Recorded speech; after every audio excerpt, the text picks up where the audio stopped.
So I'm in the northern part of Ku-ring-gai, in Sydney, Australia, and I was thinking the other day, there's so many times in my life that, you know, when you've had those like glass shattering experiences where you think, how did I not know this before? And why didn't someone tell me about this? Anyway, I put this list together of fairly obvious pieces of advice that I would give to myself if I had a time machine and was to go back in time, or if I was to have a child. Let me explain. So, let's have a look. Alright.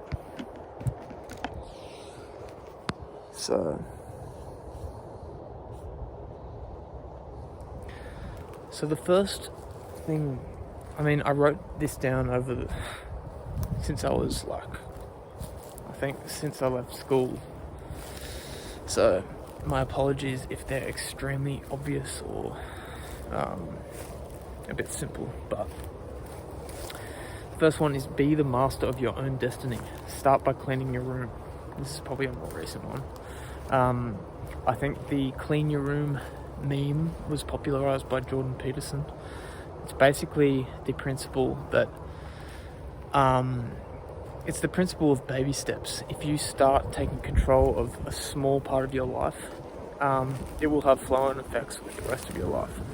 So there's also evidence that suggests having a workplace with minimal distractions will increase your productivity. But generally it's the idea that small changes lead to big changes. It's kind of like when your old man says, "Mate, why did you steal that chocolate bar from the servo?" And then you're like, "Huh?" It's like, next minute you'll be fucking jacking a car, mate.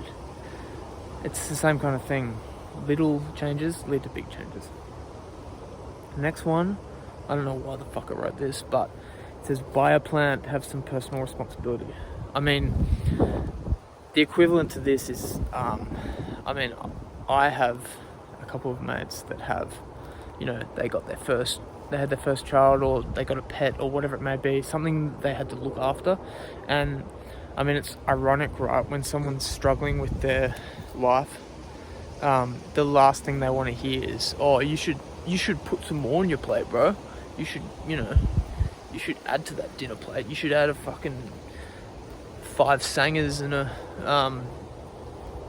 bunch of eggs and some baked beans." They don't want to take on more. But the ironic thing is, having more responsibility changes you. It makes you more ordered. It makes you accountable for things. It's kind of like when you live alone and then you start getting messy. But then if you have a housemate, there's certain standards you have to kind of keep up with. So you don't have to buy a plant, but it could just be anything you have responsibility over. Maybe it's, you put your hand up for something in your community, like, I don't know, could be like police volunteers, or like, I don't know, doing some community-led project where you go help build a school. There's not really many schools that need to be built in Australia. If you built them, they'd probably crumble. So, but that's just the idea of it. Get some more responsibility, and you'll find that the harder things in your life don't seem so hard anymore. The next one is get a hobby with skill development. Goals will help you understand what it takes and fulfill your life. That wasn't very good English, but basically, hobbies help you. First of all, they're enjoyable, but secondly, they kind of make you understand what you do and don't like in the world, and helps you find meaning. So, and even this can be applied not just to hobbies, but jobs. A lot of people, they'll go and get their qualification, degree or whatever, and they'll go, "Oh, sweet, I've got this degree, I got this accounting degree or business degree or science degree or law degree. Now I'm going to be a lawyer. Now I'm going to be a scientist. Now I'm going to be an accountant. Bitch. You have to prove yourself first. You have to have some experience. Most jobs want you to have work experience. They don't give a shit about that piece of paper.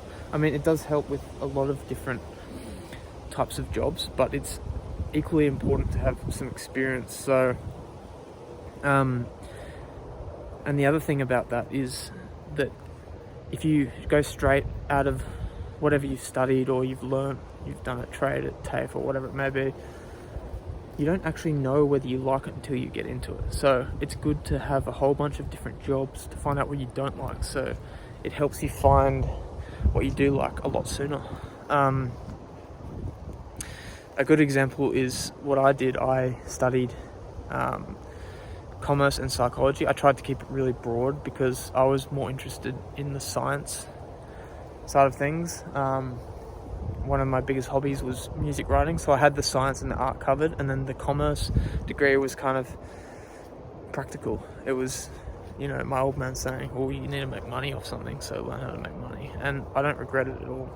But as soon as I got into my job, I'd had a few jobs like, paper run, call center, and worked at the Canberra Stadium for NRL games and rugby union, but there weren't enough jobs to kind of make me realise what I didn't like doing. And 5 years later, I discovered I didn't really like sitting down for 8 hours a day staring at a screen. But that's what you have to learn. You have to figure out, you have to have life experience before you figure out what you like and don't like. And hobbies help that because you're doing things. You might find out that, you might just take up some hobby in, archery or something and figure out, oh, I really like the outdoors. Or you might, do some labouring and find out, oh, I really like, putting things together. Or you might do, an internship for some data entry company and find out you actually really like computers. The next one is learn to refute your own opinions. This will help you find the truth and also empathize. So this is just basic intellectual honesty. A lot of people, they are ideological about their beliefs. They think their way is right, and then everyone else that argues is wrong. But this mentality will stunt your understanding of the world. I know that I used to be a lot more like this, but it doesn't help because you're not actually finding a solution to whatever your argument may be. So for example,